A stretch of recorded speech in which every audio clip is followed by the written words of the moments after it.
Everyone knows Botswana is wild. But Botswana during the rainy season, that's really wild. It is going to rain on you properly. This is the season most visitors avoid. It's also the season we keep coming back for. Animal movements are unpredictable. Thunderstorms roll in without warning. The roads will test you. And the wildlife will surprise you every single time. We are Frank and Gisa. Frank is a safari guide. I'm a travel writer. We met during our guide training and founded our safari company because we want to get people excited about wildlife and the wonders of our world.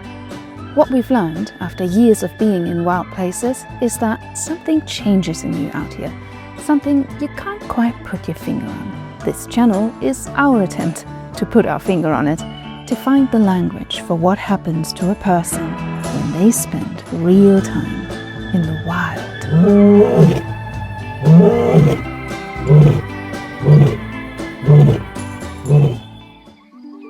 We pick up the story in early November.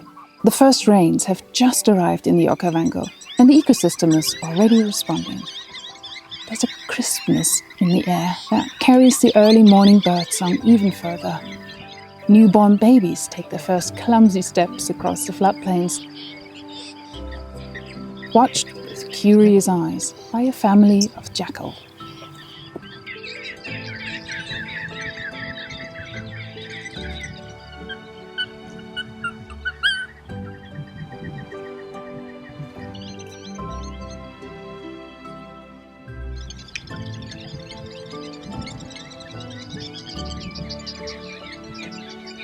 With water spreading freely across the landscape, the dry season logic collapses overnight.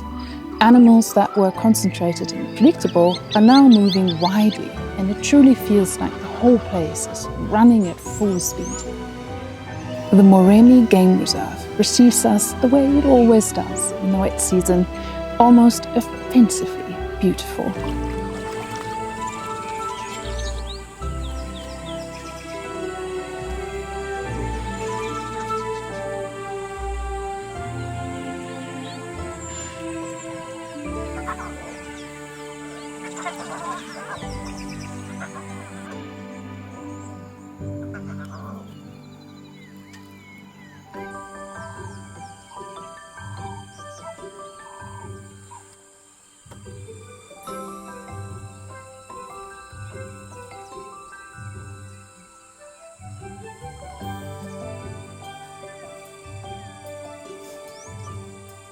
Moremi Game Reserve is one of those places that truly feels like a fairy tale forest. When I first visited Moremi, I could scarcely believe that it was Africa because it was so wooded. When you think of Africa, you picture these open savannas, but there's something very special about African woodlands and especially Moremi Game Reserve.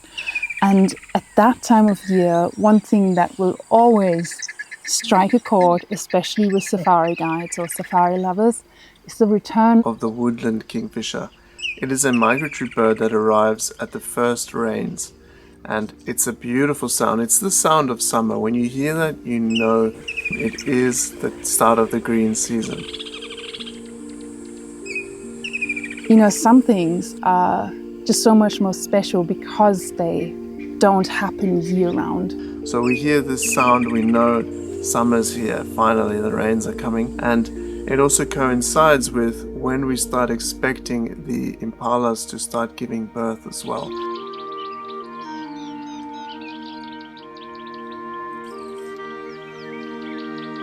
There is nothing that makes me feel like the season has fully, truly turned than seeing my first newborn impala. It's another one of those things that you look forward to every year. All the pregnant mums and their bellies are getting bigger and bigger, and it's always special to see that first one pop. They typically give birth all at the same time. You might have one or two stragglers at the beginning, but then all of a sudden you'll wake up in the morning and all the mother impalas will have had their babies. and it's just a flood of young little dangly legged little creatures running around. I can spend hours just sitting with these newborn baby impalas trying to find their way in the wild. But, well, the sad truth is that abundance of new life also creates opportunity for the predators, of course. Which is kind of sad, but it's also perfectly natural. It's just a banquet for the predators. It's beautiful to see the young babies, but it's also, they kind of get hammered by the predators at that time of the year, which makes for a very exciting game viewing. I don't know, have you ever watched a David Attenborough documentary and you're always on the side of whatever animal they show you at the time? So when I'm with the baby impala, I am 100% with the baby impala and I don't want it to die. But then other times, you happen to find something else that is very, very special, and you realize that there is a circle of life, and yeah, those baby leopards also need to eat. Indeed, on this planet, everything is connected on a deeper level. A circle of life us humans all too easily forget. Out here, that balance becomes visible, if you know where to look. One morning we were heading out, and as we do in the morning, we're not sure what we're going to encounter. We pick a direction and we go, and we came around this bend, and all of a sudden I saw an Egyptian goose on a tree, and I thought, that's unusual. Normally we'll see them on the ground around a waterhole and so on, but we saw it in the tree, and I immediately thought, okay, why is this bird that's normally on the ground suddenly in a tree? And then we heard a squirrel alarming, and then the goose kind of gave an alarm call as well, and then both Giza and I knew, game on, there's something here. We went further around the corner investigating all these different sounds we were hearing in this unusual goose, and then finally we saw her. A beautiful mother leopard came out of the grass, and at first we thought it was just one leopard, and as we were viewing her, suddenly she stopped and she looked a little bit nervous with us at first, and then out of the long grass came this young little subadult cub of hers running out after mom. Especially when it's 2 or 3 different species alarm calling, looking in the same direction, you know you got something. And this morning we were super lucky. It was a leopard out on her morning prowl, and she had a cub, a young subadult, which at first was very shy and nervous and sort of looked what mum was doing. And eventually, especially the mum, really calmed down with us, and it almost felt like she was now using us as an opportunity to get the cub relaxed with us and teach this young cub this lesson of, they're a bit weird, you don't need to fear them, don't get too close to them. But she was really sort of testing the cub, and eventually the cub realized, oh, they're completely fine, they're not going to harm us. And then the most amazing thing happened when this mum went back to a termite mound with a giant tree. She was taking us to where she had stashed a little baby impala that she had killed. She had killed it, dragged it up into a sausage tree, and from what we gathered was she had done this sometime in the night. She might have had a little feed, and then in the morning she went down the tree, went to go look for her cub, and brought her cub to this location. And we arrived at the perfect moment to see their first arrival and the cub into this scene. And we could see this excited cub as it ran up into the tree and where the kill was and was playing around. It was under a very dense canopy. We couldn't have the best look of the kill itself, but we were just treated to an unbelievable scene down below, with the mother playing with her cub, grooming each other up and down trees. And we just spent the entire morning with them, and they just went about their day, and the cub was feeding and the mum was resting, and we could really see how this mum was raising her cub.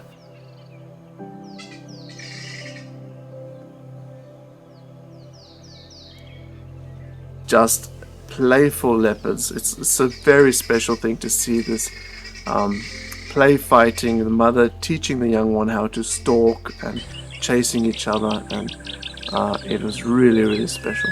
What really struck me was her patience. She was so patient. Not once was there a moment where she got annoyed by the cub or anything. If the cub wanted to play, she was ready to play. If the cub wanted to feed, she would let the cub feed. And it was just such a beautiful, beautiful thing to witness. We had it all to ourselves. And I think what's very special in general is when you find the animals yourself, especially predators and especially an elusive animal like a leopard, because they are hard to find. They don't want to be found. That's literally how they are designed, how their coat is designed, and how their entire body and their entire behavior is designed so that they cannot be found easily. So when you do find them, and it happens then on their terms, where they let you into their world,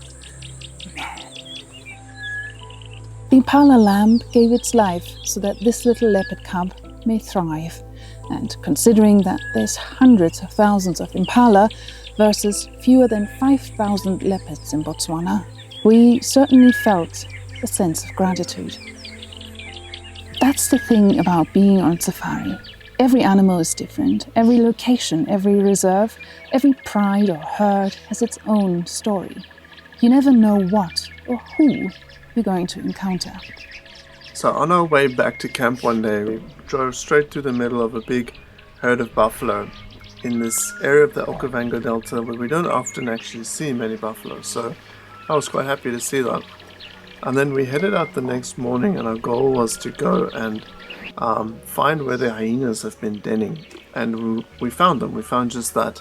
We came around the corner, and what I found so incredible was the first thing I saw was a big hyena female with a big buffalo leg in her mouth, and she was carrying that back to the den. So I knew that in the night, probably these hyenas had killed one of these buffaloes, and the female was now bringing this leg back to her little cubs hanging around the den. And we got to see this interaction of all these hyenas laughing and giggling as they do when they're excited. In defense of the hyena, I really think that hyenas are one of the most underestimated animals in all of Africa. They come with a lot of stereotypes thanks to the Lion King. The fact that many people believe they're only scavengers, they are the villain of the story. And it couldn't be further from the truth. And you really realize that when you visit a hyena den and you see how these animals interact amongst each other, how much care there is, how much ritual, the way they greet each other, the way they share a meal, the hierarchy amongst them. It's truly fascinating.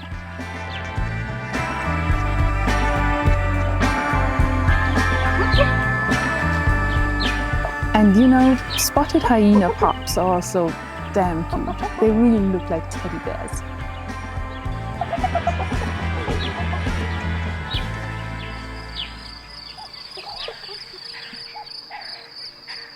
Eventually, we moved north from the Okavango Delta into the Savuti region, where the landscape changes its mind entirely.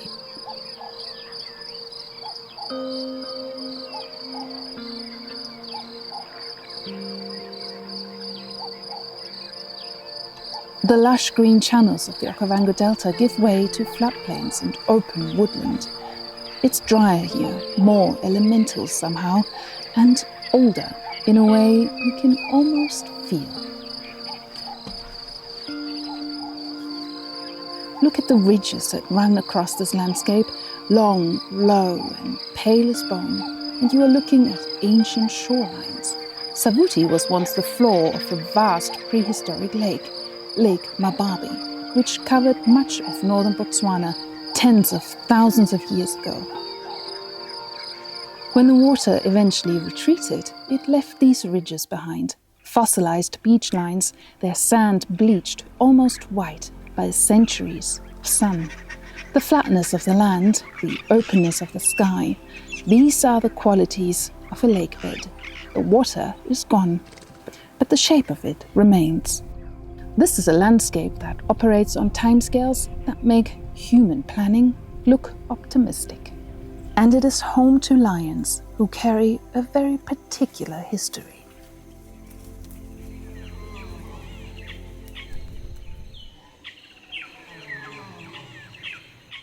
There's the sound that everybody on safari wants to hear when they wake up, and preferably close by. And that is, of course, the sound of a lion roaring. And when Frank and I hear that in the tent, there is no stopping us. We get out of the tent, we brush our teeth, we get going, make a quick coffee, and then we are on the road. And this morning was no different. We heard them roaring, we knew exactly where they were going to be, and we headed out that direction.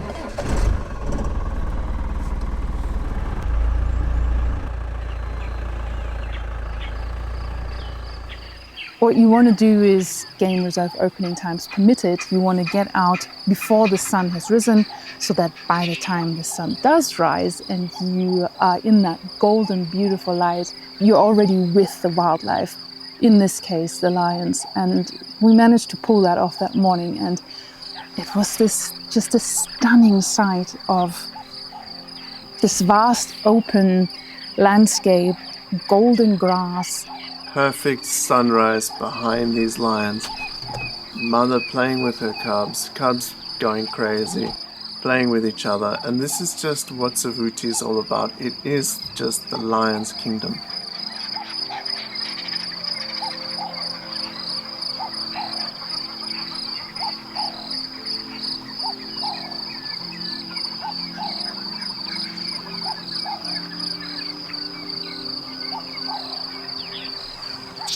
It really doesn't get much better than that, and it was just incredible. At some point I really just had to put the camera down and enjoy the moment and get out the binoculars and take it all in.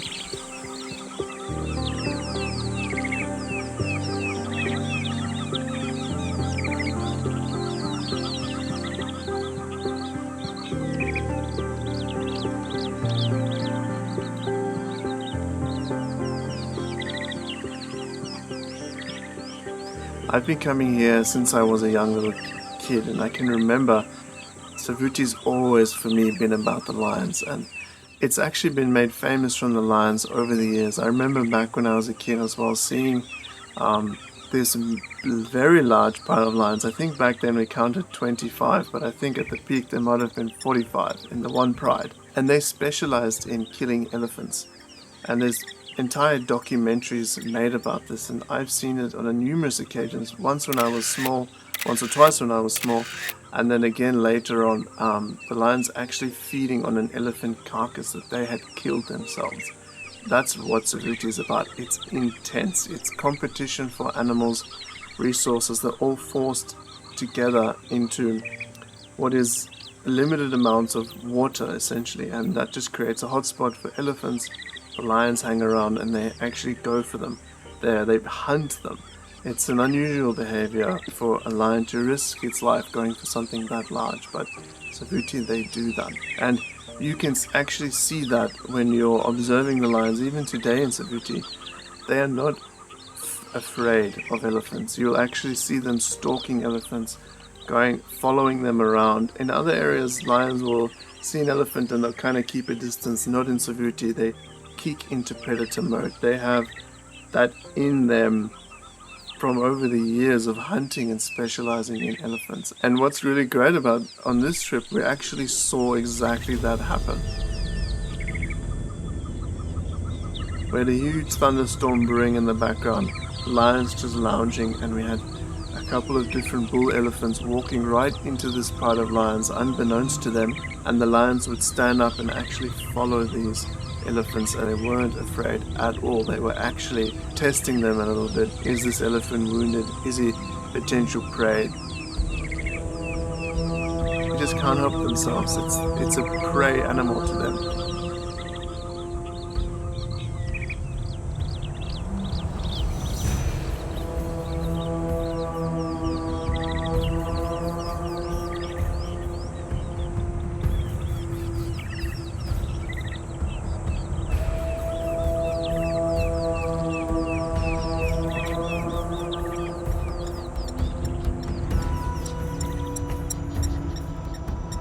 that standoff was quite something to see.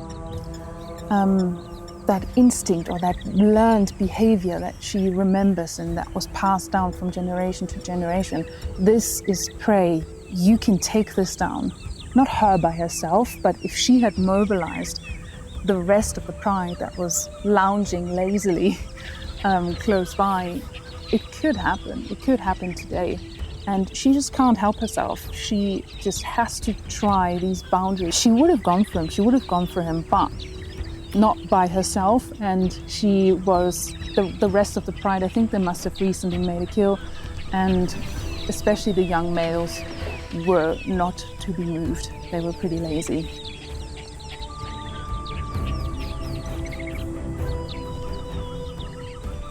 So we actually had a few elephant bulls moving through in the background, and we got this beautiful shot of the lions lounging in the foreground, and then several of those elephant bulls passing through, and there was a thunderstorm in the distance, and man, it doesn't get more Africa than that. It was a very, very cool afternoon.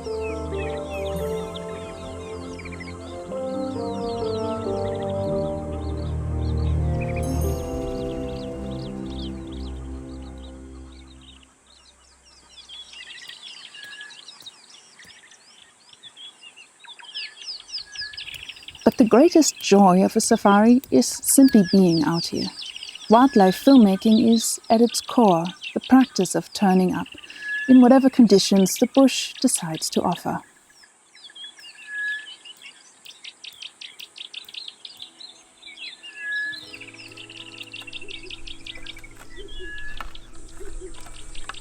My favorite thing about being on safari is the campfire. You know, when you come back to camp and you had an awesome afternoon of sightings and wildlife and fresh air, and you know the fire is lit and you just look out into these beautiful colors, you know, that's just a sign of a good day.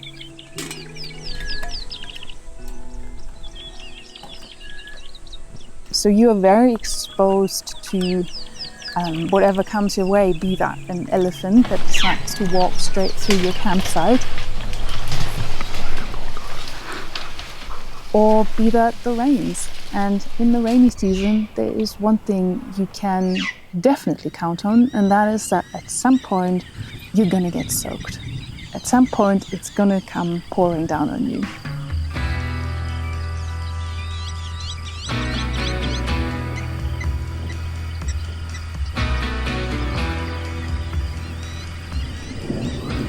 Now let's not forget, this is the rainy season, which means at some point you're gonna get hit with some rain. And we got hit with some rain, let me tell you.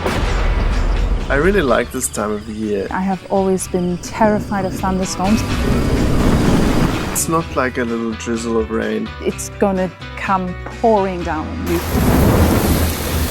It's thunder, it's lightning. Especially the lightning when that hits. You feel this intensity. And your tent may or may not be entirely waterproof. And then suddenly it's just a downpour of rain. The roads are going to basically disappear. And you don't know how deep those water crossings are going to be. It clears up and you can head out there again. Everything is now muddy and saturated. That is when you are going to be tested. It's intense, and that is really what I like about it. You feel like there's a change coming, and it's this excitement of, yes, I can't wait for everything to get green again, and for the migratory birds to return, and for all the babies to fall. It's just there's something about that I really love, this change of the season and this heat, and then suddenly rain, and it's cold and windy, and it's just magic.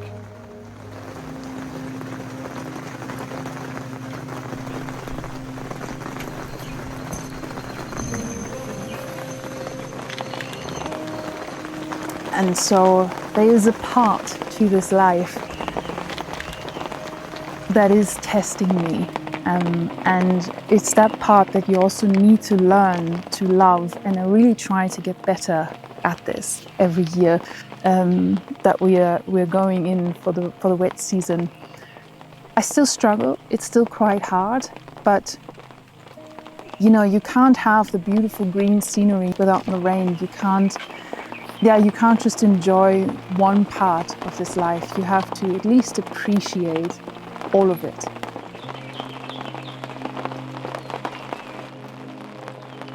And who doesn't love the sound of raindrops on your tent, or coffee with South African rusks in the morning?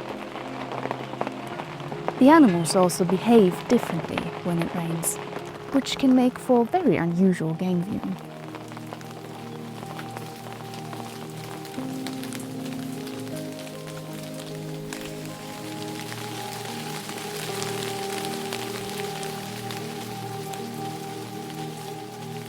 And there's always a reward. You get these beautiful colors after the rains. The air is so wonderful and crisp and clear. You get lions drinking from puddles.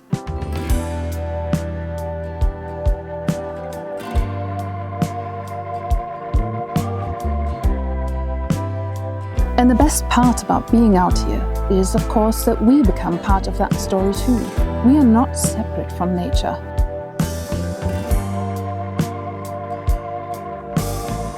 We're a part of the ecosystem as well, because we are. We're here, we're having a presence.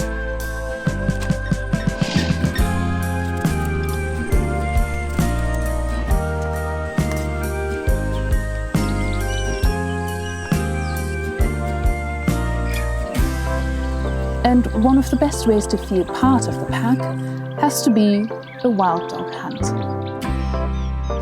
This one time we headed out and we found this pack of wild dogs, and it's really always the most exciting animal, I think, to come across, because you actually never know when you're going to find them. They don't have quite as strict territories as lions or leopards do. They have more what we call a home range, so they can be almost anywhere at any time, but there's very few of them. So when we do find them, we're always just so surprised and so excited. We weren't even thinking we were going to find them, and here they are. A pack of African wild dogs moving at the edge of the floodplain, one of the most endangered carnivores on the continent, and by some measures, its most effective hunter. Their success rate on a hunt runs to nearly 80%. A lion, for comparison, succeeds roughly 1 time in 3.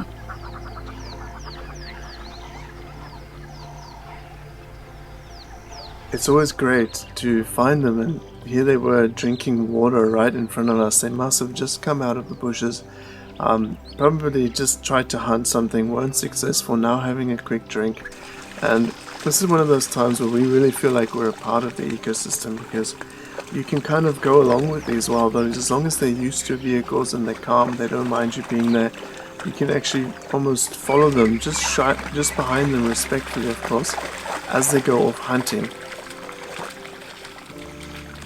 I don't know what I enjoy watching more. If it's the wild dogs who spring into action when they spot an impala or a steenbok, and then all of a sudden you have this perfect chaos and they get so excited and they run and they run and they run. I don't know if it's that or if it is Frank when a wild dog hunt is on. Frank behind the wheel,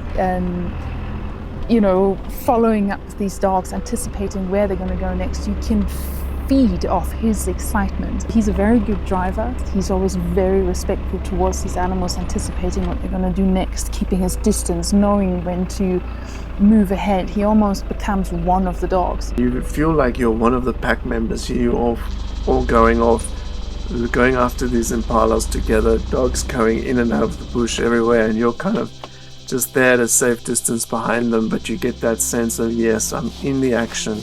I'm actually a part of this almost. Wild dogs are one of those predators that maybe not every guest on safari thinks about when they think about their safari. You think about lions, leopards, hopefully spotted hyenas, but the wild dog is such a special animal because it's so endangered. So I think about that quite a lot.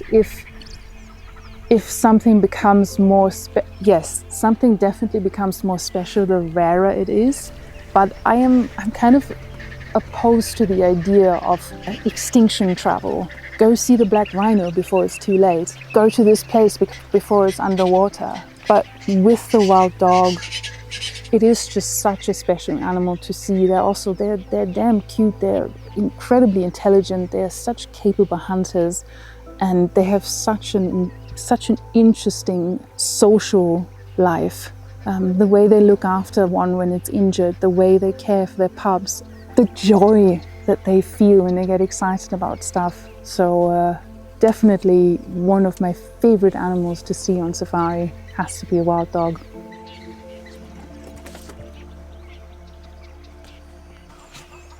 But of course, no account of Botswana in the rains is complete without this.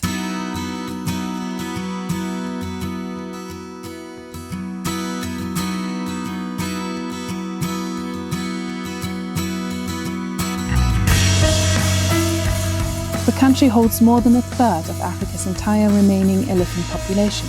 In the wet season, they move in numbers and with a freedom that is genuinely difficult to process.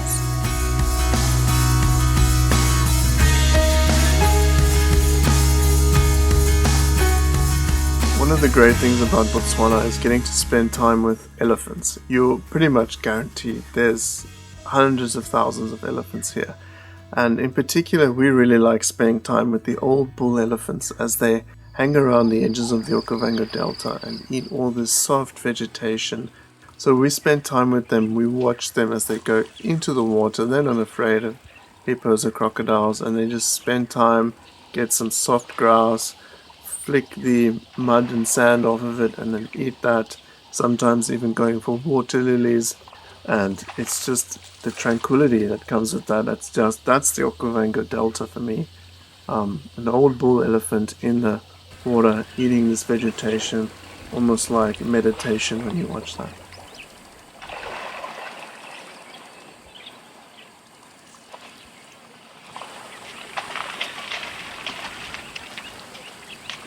But of all the sightings that greeted us in those days, one stopped us completely, and it seemed to arrive precisely as the rains did. And it's something that Frank and I have never heard before. I really did not know this animal did that. So long story short, we were driving around one morning and we stopped and we had a coffee.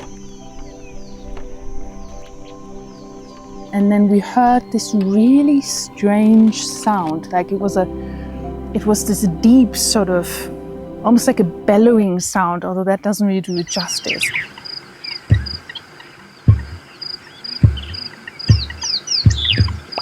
And then in the end, there was this weird pop, as if you're opening a bottle. And we followed up on it, and we came across a bush, and there was a kori bustard, which is Botswana's national bird. It's one of the biggest flying birds in the world, and so this bird did this most amazing thing, as if to welcome the rains.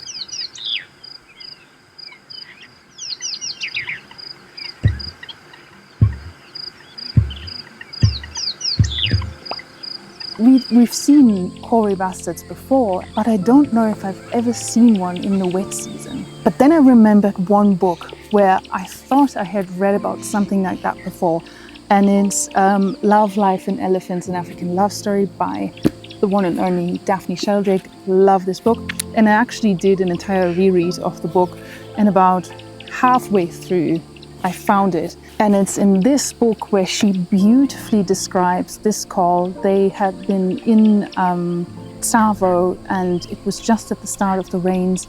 And then one of the locals came running into camp and told them about this beautiful call that they heard, and he told them what it was, and they went out and they actually ended up finding the kori bustard doing the call. And so for me, that was quite a special moment, that I remembered this from this book and that we managed to hear this call.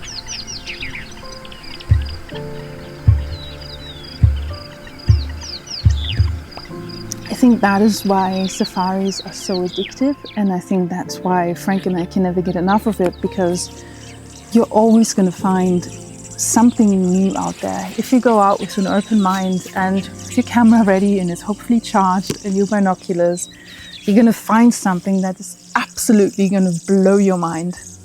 But this wasn't the only sighting that saw us speechless. There were so many other firsts on the trip. Special, odd sightings. A couple of crazy things happened on this trip. We saw, for the first time ever, an ostrich bathing. Normally ostriches live in the desert, so you don't see them close to water. And this one was quite literally in the water. We saw some Bateleur eagles. They found a big egg and they were trying to crack that open. That was unusual.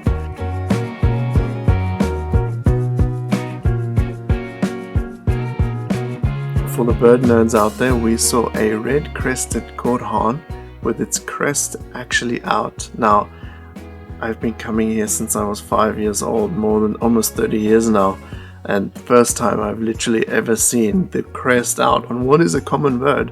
To actually see the crest, very, very special. If you know, you know. That's why Frank and I started this channel, because we get genuinely so excited about what we find out here that we just want to share it with other people, with as many people as we possibly can.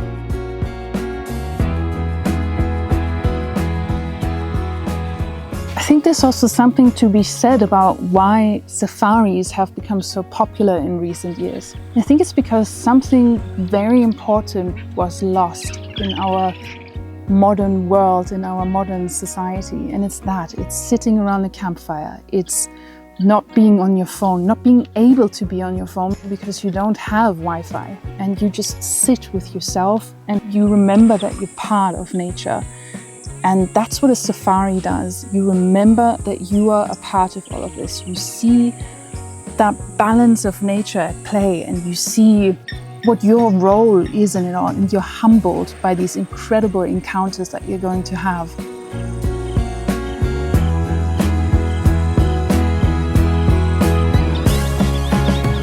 So yeah, I think we have a lot more adventures like this in us, and we've filmed so many of them already now, and we just honestly can't wait to share more of that with you. So if that's something you want to be a part of, just make sure to subscribe, leave us a comment down below.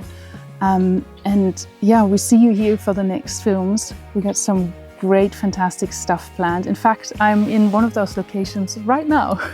If you want to know what that is, just, yeah, stay tuned. Really love to have you here. We have so much to share with you guys. Africa is a big place, so many different countries, so many national parks, so much to see. And yeah, come along on our great, wonderful wild adventure. Thank you so much for watching.